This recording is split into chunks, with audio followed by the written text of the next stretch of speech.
Size reduction dan kristalisasi. Halo teman-teman, kami dari kelompok 2 akan mempresentasikan hasil kerja kelompok kami yang beranggotakan Alvina Sicilia, Kevin Massimiliano, dan Safira Dwi Mayangsari. Size reduction. Size reduction adalah proses pengurangan massa unit padat besar menjadi massa unit padat kecil, partikel kasar atau partikel halus. Tujuan dari size reduction yang pertama, untuk menghasilkan partikel-partikel solid dengan ukuran tertentu atau menghasilkan permukaan partikel yang lebih spesifik. Yang kedua, untuk memecahkan bagian-bagian mineral atau kristal dari senyawa kimia yang dalam bentuk padatan atau ukuran tertentu. Manfaat size reduction. Yang pertama, meningkatkan daya larut. Yang kedua, meningkatkan daya guna atau mempermudah dalam penggunaan bahan. Yang ketiga, mempermudah dalam proses pencampuran bahan. Dan yang terakhir, mempermudah penyimpanan dan penanganan bahan padat.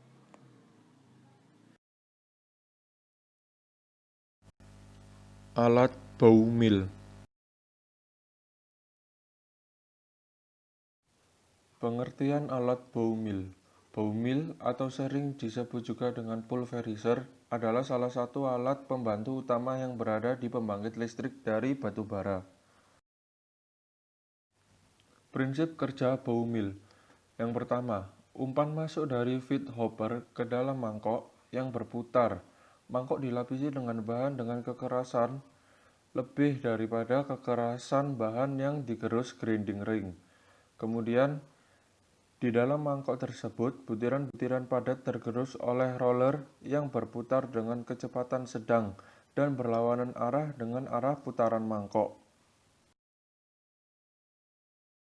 Berikutnya, udara panas masuk ke dalam mills dan menghilangkan embun, atau mengurangi kelembapan dari produk sekaligus mengangkat atau membawa partikel-partikel yang lebih ringan ke klasifier, dan partikel-partikel yang berukuran besar jatuh untuk proses penggilingan selanjutnya. Yang terakhir, di luar produk selanjutnya ditangkap menggunakan siklon. Bagian-bagian alat Baumil, di mana pada gambar di sebelah kiri menunjukkan bagian-bagian Baumil secara detail. Untuk gambar di sebelah kanan menunjukkan bagian-bagian yang lebih sederhana, yaitu outlet disc, inlet cut, gauge rotor, reject cone, grinding roulette, dan grinding table.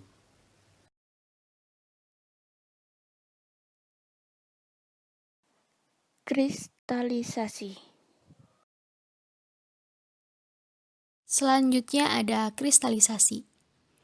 Kristalisasi adalah proses pembentukan bahan padat dari pengendapan larutan, melt atau campuran leleh, atau lebih jarang pengendapan langsung dari gas. Kristalisasi juga merupakan teknik pemisahan kimia antara bahan padat cair, di mana terjadi perpindahan massa atau massa transfer dari suatu zat terlarut dari cairan larutan ke fase kristal padat. Contoh kristalisasi pada bidang industri. Pertama, industri garam dapur. Industri garam dapur menggunakan konsep kristalisasi dalam membuat kristal garam. Kedua, industri kaca. Industri kaca menggunakan teori kristalisasi silika untuk membuat kaca. Yang ketiga, industri gula pasir. Industri gula pasir merupakan kristal glukosa di mana proses produksinya melibatkan proses kristalisasi. Yang keempat, ada industri makanan. Industri makanan seperti produk bubuk kopi instan yang tanpa ampas menggunakan metode kristalisasi, sehingga kristal kafein dan gula dapat larut dengan cepat di air panas. Ada 3 proses kristalisasi. Yang pertama, kristalisasi dari larutan atau solution. Yang kedua, kristalisasi dari fasa uap. Yang ketiga, kristalisasi dari lelehan atau melt.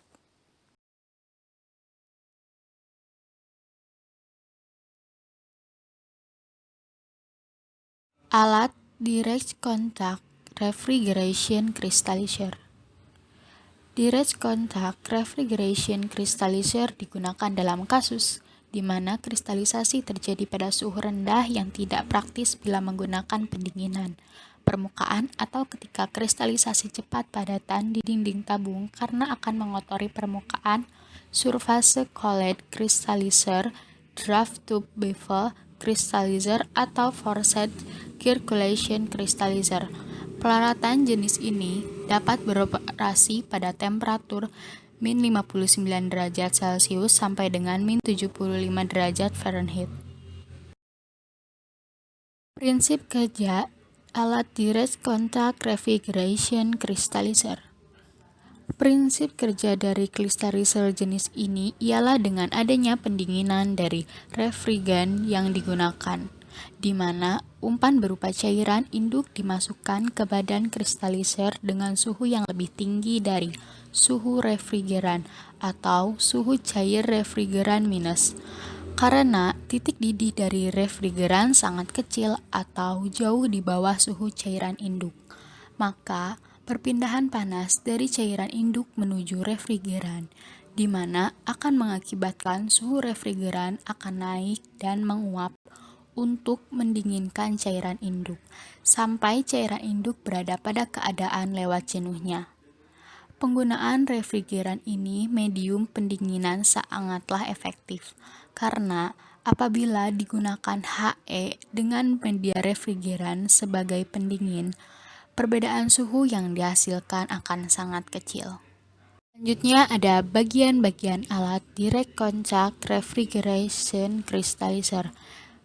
Pada bagian atas ada refrigerant vapor outlet, kedua body, yang ketiga boiling surface, yang keempat secret bevel, yang kelima stalling zone, yang keenam profile, yang ketujuh refrigerant, yang kedelapan feed, yang kesembilan propeller drive, dan yang terakhir ada produk sulfuric discharge. Sekian dari kelompok kami, maaf bila ada salah kata. Wassalamualaikum warahmatullahi wabarakatuh.